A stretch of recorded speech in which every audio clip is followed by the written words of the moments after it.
My father was a college professor. He was on the fast track to be a college president. Somewhere in 1972, he was shot and killed in New York City. Kind of turned our middle-class world upside down. So when I came to the Salvation Army Club, I actually taught a photography class. The thing that really touched my heart the most was the fact that when I asked the kids, how was their moms doing? They said, Mom's fine. Asked them how their dads were doing. Heard answers as far as the East is from the West. Yeah. It reminded me so much of my wounds and my hurts as I continue to volunteer. I remember the Lord said, I'm going to take your misery and turn it into your ministry. Welcome to Reaching Out. I'm your host, Zack Carter. Please join me as I speak with a diverse group of people to find out their thoughts on religion, politics, and culture. Thanks for joining us today on Reaching Out. Our guest is Hugh Jones. Hugh, you're the director of the Boys and Girls Club in Richmond, Virginia. Is that right? How do you actually say your title? I am the director of the Salvation Army Boys and Girls Club. Okay, that's a better way to say it. Can you please before we really dive into what you do and why you're here today, can you tell us a little bit about yourself? I'm the middle child of 5. Okay. Actually was born in Norfolk, Virginia. Okay. 757. 757. My father was a college professor. My mom went to Virginia State. They met together. He was on the fast track to be a college president. Yeah. Somewhere in 1972, he was shot and killed in New York City. Your father was shot and killed in New York City? He was. And whoa. Kind of turned our middle-class world upside down. Wow, yeah. And brought us back to Richmond. Well, we were back in Richmond. Mom and Dad separated before then, but brought us back to Richmond. And we kind of grew up here in Richmond. So our roots are here, as far as my brothers and sisters. Some of our families up in Maryland as well. Okay. But for the most part, I grew up here in Richmond. Okay, wow. Elementary schools, high school, and also VCU. Okay, and so how did you get into working for the Salvation Army Boys and Girls Club? Well, the thing that really brought stability to my life when my dad was killed was the fact that we were at the Boys Club at the time. You were? Yeah. Okay. And there was a gentleman, Mr. Guthrie, said I call it Boys Club. Of course, it's now Boys and Girls Club. Mm-hmm. Back in the day, it was just the Boys Club on Robinson Street. And he was from Norfolk, and he kind of put us under his wing and kind of really helped me kind of walk through that process, just making sure we were fine, my brother and I. And really meant the world to me. And it really just impacted my life so much to be a part of a family, at the club and, other guys growing up that we even friends nowadays as well. That just really did a lot to me. So it kind of paved the way for my potential employment down the road, which I even look at it as a calling, not just a job. But I remember my third year of college calling Mr. Guthrie, who was my mentor, stayed in my life, and as I said, something's going on, it's kind of missing. And he encouraged me to go back and volunteer at the Boys and Girls Club at that time. Yeah. And I actually went to the Salvation Army Club over in Church Hill, which is amazing because as a child, I actually played basketball against them. Yeah. So they were the enemy. But doing a photography class, which I learned at the Boys Club. Yeah. And okay, we'll have to dive into that. Okay, yeah. So I didn't know they teach that stuff. So anyways, continue. Teach a lot of things, but that was the thing that I was drawn to, and it really made an impact on my life. So when I came to the Salvation Army Club, I actually taught a photography class coming over there volunteering. Great classes, great kids and stuff, but the thing that really touched my heart the most was the fact that when I asked the kids after the classes, how was their moms doing? They said, Mom's fine. Asked them how their dads were doing. Heard answers as far as the East is from the West. Yeah. It reminded me so much of my wounds and my hurts, my grief as far as my father experienced that. I remember as I continued to volunteer, I remember the Lord said, I'm going to take your misery and turn it into your ministry. And that's really kind of how I had a foundation as far as working there and being there.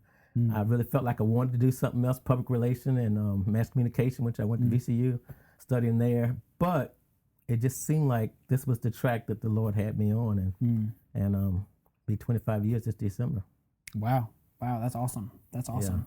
Yeah. What is it the organization does for those that don't know, especially because you said that you guys are the Salvation Army Boys and Girls Club. Can you say how that works, and then also what it does? What does your particular branch do at your Salvation Army Boys and Girls Club? I call it the best of both worlds, the Salvation Army and the Boys and Girls Club of America, two national brands. Salvation Army is the umbrella that we operate under over in Church Hill. However, all Boys and Girls Clubs are part of the National Boys and Girls Organization. So we're one of the chartered organizations of the Boys and Girls Club of America. We receive some benefits from them as far as expertise and programs that comes directly through them. But on the Salvation Army side, of course, they help us with the funding as well as help us with the oversight and also the whole spiritual piece, which I think is amazing because I think that's so necessary and needful for young people today. You said the spiritual piece? Absolutely. So you guys are able to incorporate what kind of beliefs is it that you are incorporating into Of course, them? the Salvation Army is a Christian church.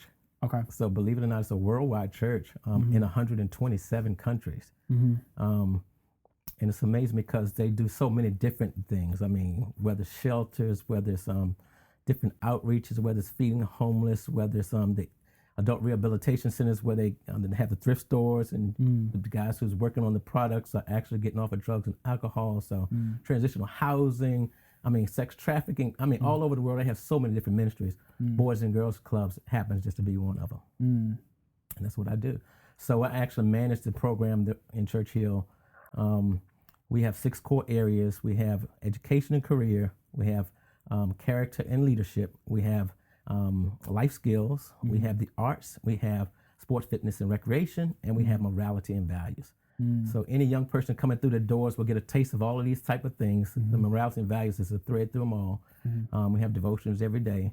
And just give them a foundation as far as the things of God and how to treat one another, tolerance for one another, all those type of things like that. But just give them a taste of different things so they can find out who they are, so they can discover their gifts and discover the track that they're supposed to be on in life, hopefully. So.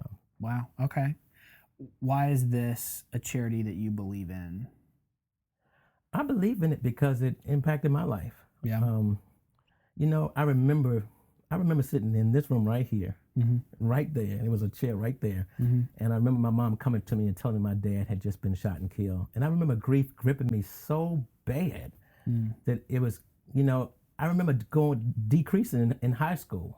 I think it's amazing because we were honor roll students, but I remember just so full of grief and not talking to anybody, not dealing with it in a proper way that, you know, I just really just graduated.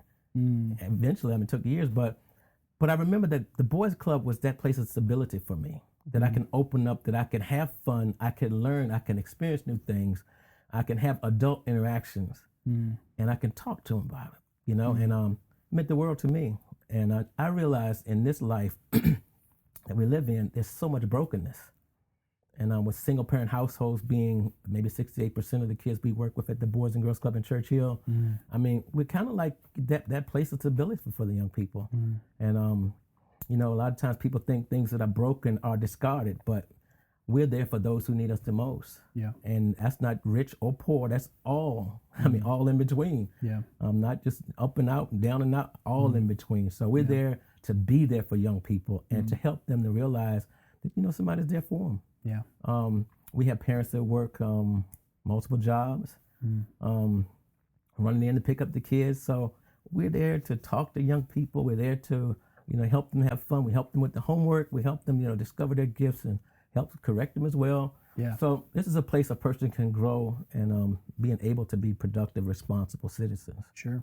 And that's what really it's all about. Yeah, that's great work. I know I'm impacted by what they did for me. So I'm just kind of paying it forward, trying to help the next generation.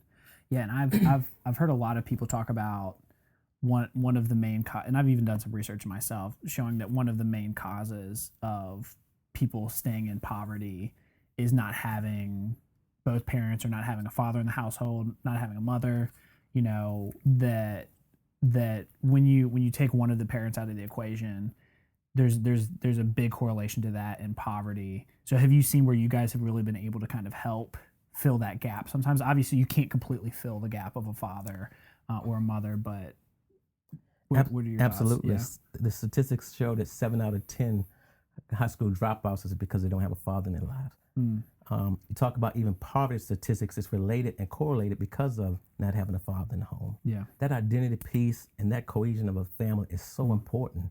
And it just reminds me more and more, even as far as my upbringing, that fatherhood is really powerful. It's really important. It's ordained of God. Yeah.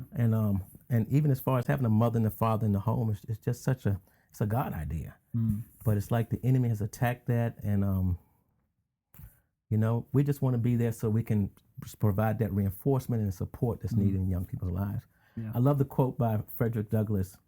It's easier to build strong children than to repair broken men. Wow. That's really interesting. And it is. And you see it even in the life of the Salvation Army. I always like to say this is the preventative program, sowing the seed in the beginning of young lives, as opposed to trying to repair the brokenness of, homelessness or people in shelters or people on drugs or alcohol or sex trafficking. I mean, this is the part we get to sow the seed as far as this is how life can be if you walk this road and do your best. And things still will happen, but at least we give them that foundation. They can turn to the Lord and they can return, when they get older. Yeah, it's better to take the vaccine That's before right. the sickness actually hits. Right. Okay. Absolutely. So what stories do you have that shows the impact that your work has had on some of your students' lives? Wow. I tell you, that's one of the greatest joys of working there is to see a young child who comes to the Boys and Girls Club in adverse situations and circumstances, but yet overcome them. One comes to mind, a young man and his brother came to the Boys and Girls Club, lived right in proximity, less than several blocks from the club. But I just remember his mom was on drugs. I don't remember having a father in the picture at all. Okay. However, he was struggling in high school, but he came to the club. He, believe it or not, had an interest as far as accounting. We actually began to help him in that area, even brought him downtown to our finance office, and he actually kind of did like an internship or whatever. Okay. Ended up graduating from high school. Eventually went to college. Didn't even think he was going to college. Went to college, tours at the Boys and Girls Club. Went to college. Became great student there. Yeah. High accolades. But now he's working, I believe, the last I heard, he was working for the United States government. Really? Wow, okay, great. Yeah. Other day I was on Facebook. One of our students, another one, right down the street from the Boys and Girls Club, broken home as well. But one of the things that was so powerful was her brother and this young lady was just great, great minds, but she's doing neuroscience work now in California. Looking at another story the other day, it's neat to keep up with the young people. He's taking pictures at the Taj Mahal. Okay. Wow. Cool. He was a reporter for the New York Post. Whoa. Okay. So I remember all these kids when they were 6, 7 years old. Yeah. So to be able to see their lives transform, to give them that foundation. When people say you could be doctors or lawyers, you hear that, but I actually seen people who, I was at a ceremony the other day, this past summer, where one of the mothers invited me back to be at a ceremony for the swearing in of somebody getting the law as far as the bar, passing the bar. And that's amazing because I remember this young lady used to be in timeout, talking but to see her grow and develop and use that gift. The gift of gab. She turned it into becoming a lawyer. A great lawyer, Yeah. And just to hear her story. So I could tell you so many stories, but like I said, man, it's just an opportunity to let young people grow and develop and be who they are. Perfect. Yeah. Well, great. So these are great examples of what you guys do. I'd love to kind of shift the conversation a little bit into charities as a whole, looking at charities as a whole. I know one thing that people, when they're thinking about giving to charities, sometimes they have a fear like, what will my money be used for? Will it be used correctly? Is it going to somewhere that maybe be corrupt? Because I've heard stories of people giving money to places and it turns out that they were gypped out of their money. Absolutely. So what is some advice you would give to people as they're searching out charities to give to? Sounds like you guys have a great charity. What are some ways that people can really research and find out which charities are legit charities? One of the things I would always say is do your homework. Yeah. Of course, I could speak for the Salvation Army. They've been around since 1865. Okay. So they've got a couple years under the belt. But that doesn't mean anything. I was at a conference. That doesn't mean it. Yeah. But I'm just saying, look at the history as far as, how long they've been there, what have they done. Also look at the fact as far as what percentage of money goes to administrative as opposed to meeting needs. Yeah. or Because some of it has to go to administrative. Oh, absolutely. Yeah. So a lot of times you can even look at that, and like I said, just it depends on what your heart and your interest is. Some people, I have a good friend of mine who has a huge interest as far as autism. Yeah. So it just depends on how your life has been touched and impacted.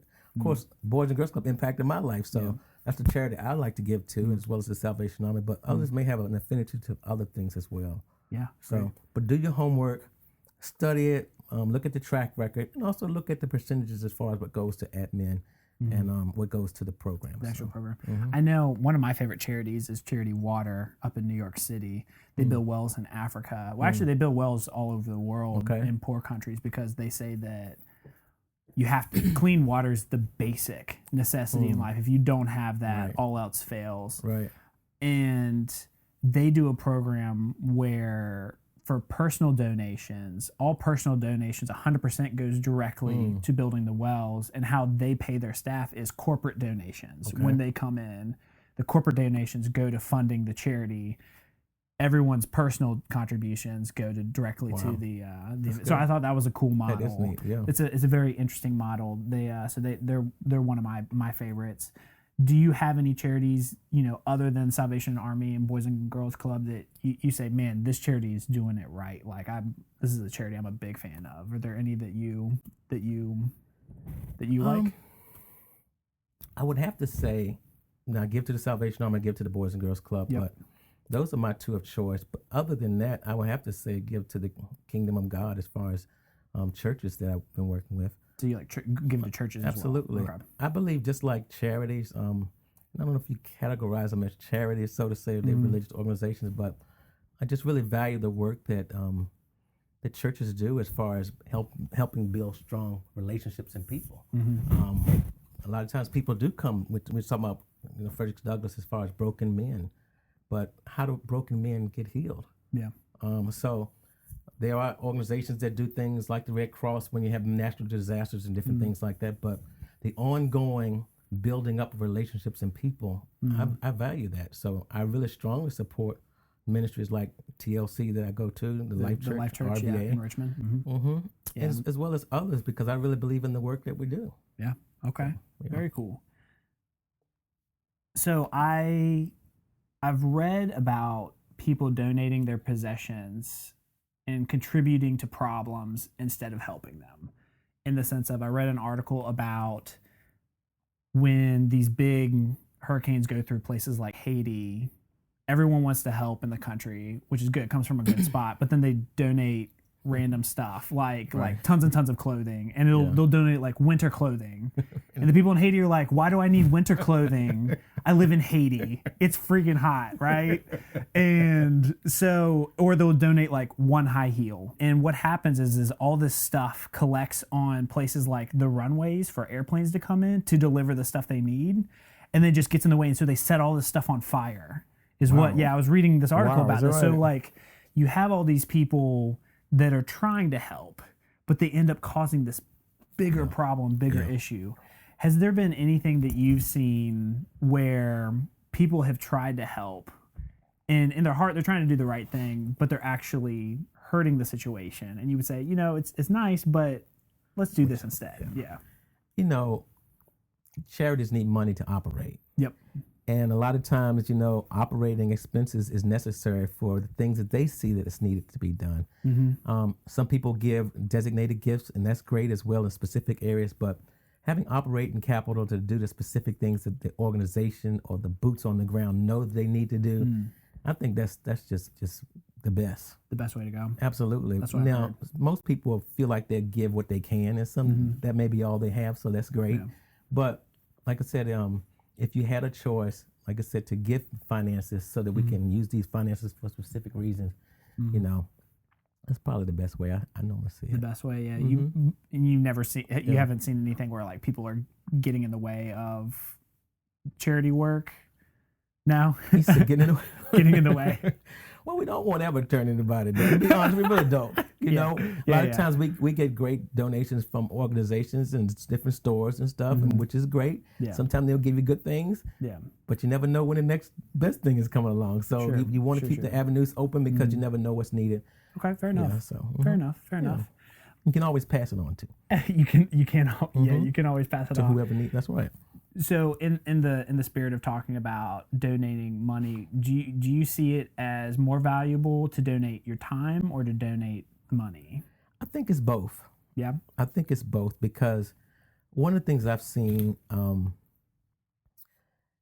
is that if you have somebody who volunteers time and they're really invested in it, you'll probably get some money as well.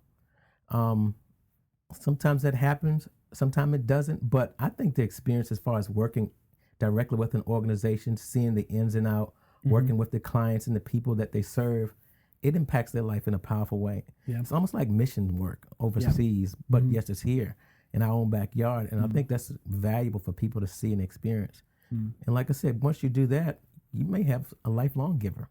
Yeah. So that kind of opens the door for things like that. Interesting. Do you have any thoughts on for-profit charities? Have you heard of for-profit like Tom's or Warby Parker? Have you heard of these companies? I've heard. So of like Tom's is the shoe company, buy a pair, give a pair, and then Warby Parker is sunglasses. So they give glasses. You buy a pair, and then they give a pair of glasses. Right. Do you have any thoughts on for-profit charities? Personally, I think that is great. Yeah. I think anybody who does anything to benefit the life of somebody else is a good thing. Yeah. I think about a lot of corporations who have businesses and make money and they give a percentage of, to an organization is great. So I think this is amazing as well. Yeah. Okay. And definitely with Tom's as far as the shoes. Yeah. When you go overseas and see the needs, I mean, it's just really profound to see how his interactions changed his whole perspective about how he wanted to give back. Yeah. So who can fault that? Right. Okay. Okay. What is some advice you'd give to people like maybe college students or even people in the workforce that have toyed with the idea of working for a charity but aren't sure that that's the direction they should head? I think it's important, number one, to find something that you're passionate about, whether it's Alzheimer's or autism or working with young people. You want to find something that you're passionate about or something that just sparks your interest so you can be around to feel like that you're fulfilled in helping and doing. A lot of times, sometimes people do things that's not a good match for them, and you need to find a good match for you. Yeah. Because you can have the right motivation, but just be in the wrong place, and that's not good. So I would definitely say find out what you really inspired to do and want to help, and find that place and that location to plug into. Okay. And I've heard different arguments on sometimes it's better to be a person who, if you're really good at making lots of money, go make lots of money, and then your impact is then to give that money to others to help them. Whereas that's better time for you to be spent than some people aren't good at making money, but they are good at serving. So maybe they should be the ones that do that. Other people should make the money to donate. What are your thoughts on that? Do you think everybody should be working for a charity at some point, or what do you think? I think it's important for those who even make a lot of money to at least go to see what they're giving toward. Yeah. See the heartbeat of the ministry or the charity that you're working to supply funding for, because I think it makes it more impactful for you. I have a great friend I just call him a friend, but a great donor who actually makes a lot of money, and he actually comes to volunteer as well. But it just heightens his awareness of what we do and seeing the need even the more. So therefore, I mean, that's almost like the best of both worlds, because not only are you receiving funding to complete or continue the work, but you're also seeing somebody's heart being transformed in the meantime, who can go back and have their own stories, who can share with others as well. So that's good. I think that's equally, Those are great thoughts. Last question, and then we'll do the bonus interview question and have some fun. So how can the average person have an impact on those around them and on their community? I think one of the things that we can do is first of all and foremost, a lot of times people always want to say, if I'm rich or if I get a lot of money, I'm going to do X, Y, and Z. But I've always been of the mindset of, what do you have in your hand now? Yeah. What are you doing with what you make now? And what are you, how do you give? You don't have to wait till you have a lot of money to give, because right now Monday is an indicator. And whatever you do right now, you're going to do the same thing more than likely when you get a lot of money. Yeah. And we live in such a selfish culture. You know, a lot of times we just spend it on ourselves, or me, myself, and I, or us four, no more, our families and stuff. But look in your hand. Look what you can do now with your time, your talents, and your treasure, and do it. Yeah. Just do it. I mean, and it doesn't take a lot to do it, you know, to get involved and make an impact. One of my favorite quotes, believe it or not, is from Gaston Bacard. He's a French philosopher, and he says, even a minor event in the life of a child is a world event. Wow. And that thing just blew me away when I heard that. But you think about it, it just takes a small thing in the life of a child to just to impact them and to make them feel good and make them feel like there's hope. You know, there's, you know, all is not bad. And I just love that quote. And I just remember when my son was really small. I remember going to elementary school, and one day I came there. When I came there, the little boy's shoe was untied, and I bent down and tied his shoe. It wasn't my son, but I just bent down and tied his shoe. Every time I came to that classroom to see my son, just pop in on him, the young boy would say, "That's the man. That's the man that tied my shoe. That's the man that tied my shoe." I mean, think about it. I just tied his shoe. Yeah. A small thing, a world event. Just caring for people, just taking the time to speak to somebody, smile. I mean, and that's what charity is supposed to be all about. Isn't that right? Making lives better for others and standing in the gap, you know, making a difference. So what would you say to someone who says, you know, I don't make a lot of money. I just have like maybe $5 to give. I love it. Is this really going to have an impact? I believe it will. I believe it will. I mean, no gift is too small. No gift is too large. But like I said, when given with the right motivation, we can do something with it. We can do something with it. And not only that, but I think the joy of giving comes when you release it. And yes, it's going to bless the young kids or the homeless victims or whatever. But the bottom line is it's also going to do something to you when you give as well. That's why that true joy just kind of springs up.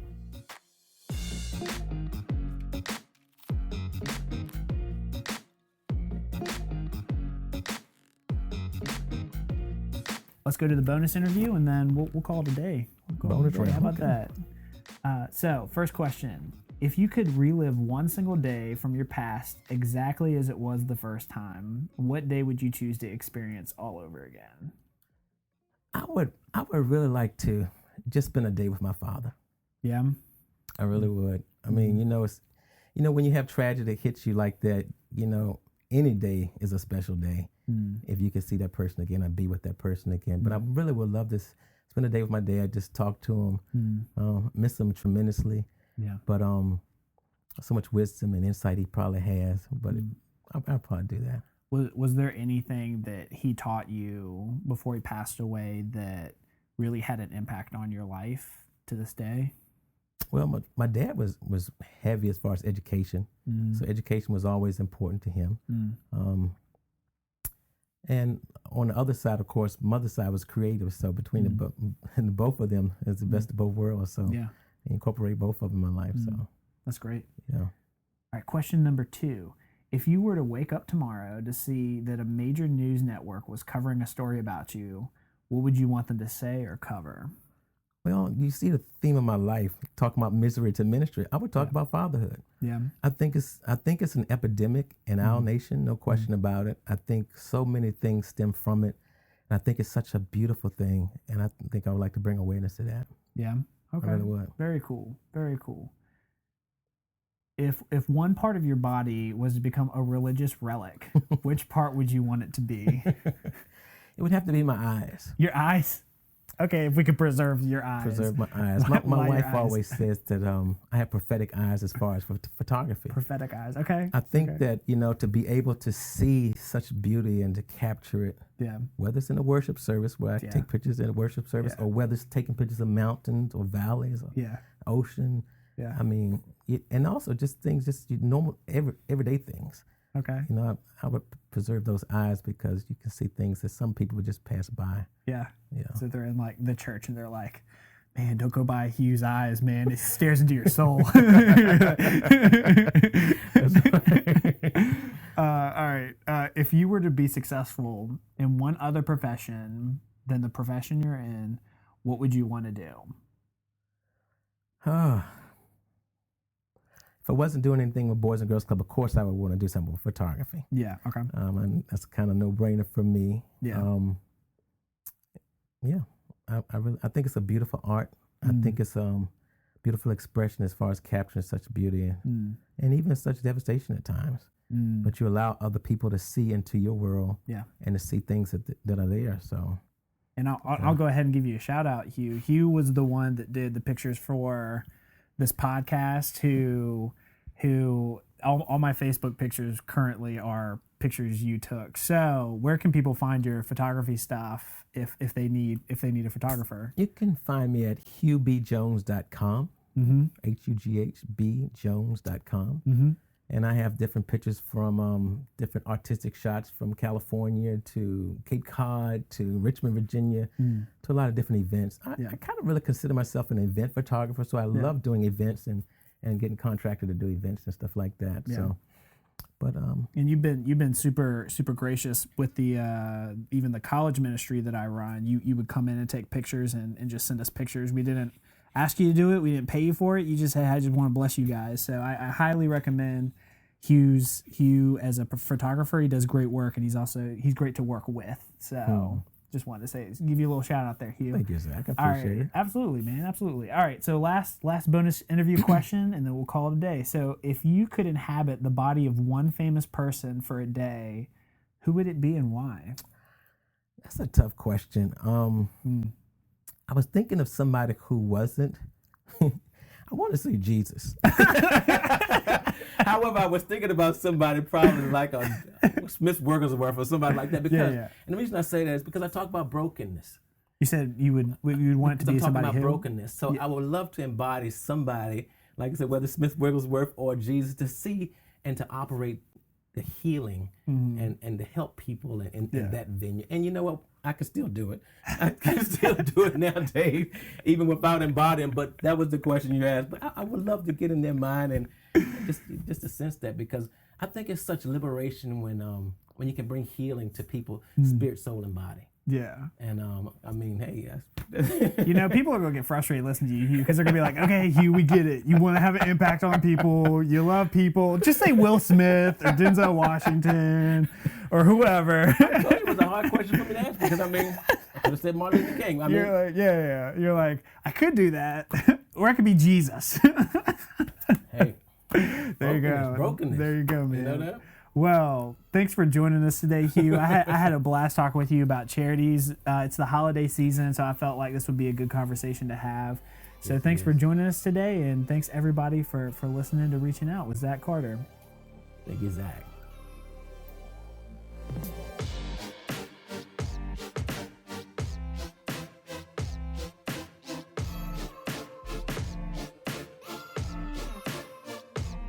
Hello, everyone. Thanks again for listening to this week's episode of Reaching Out. This is actually a bittersweet day. This is the last episode of season 1 of Reaching Out with Zack Carter. I know your heart's hurting. You don't know what to do. Calm down. I'm going to tell you some ways that life is going to be easier. The reason we're taking a break is because I'm tired, y'all. I'm tired. So I'm going to be spending the next couple weeks taking a little mini break. And then I'll be spending the rest of December getting new episodes of Reaching Out ready for you all. So, some excitement. The lineup is going to be awesome for season 2. I'm already talking with some great people, and it's going to be some really awesome conversations we're going to have. So, I know you're starting to get a little depressed about a lack of new episodes for a whole month. But I'll tell you a couple things that'll make you feel a little better, all right? The first thing that'll make you feel better is going right on over to our Facebook page and giving us a like at Reaching Out with Zack Carter. Okay, that's the first thing. The second thing you can do is go on over to iTunes and give us 5 stars and leave a review so everyone will know how great the show is. The last thing that you can do that's going to give you a little satisfaction out of life while you're waiting for new episodes to come out in January is to repost your favorite Reaching Out episode on social media so all your friends can see what they're missing. There's 11 of them. So just pick your favorite. I know you've listened to every single one of them. So pick a favorite, repost, tell everybody how awesome the show is. Well, Thanks for listening to the season of Reaching Out, and we will see y'all again in January. Have a happy holiday, Merry Christmas, Kwanzaa, Hanukkah, all that stuff. I hope your holidays are great, and we will be seeing you soon. Bye, y'all.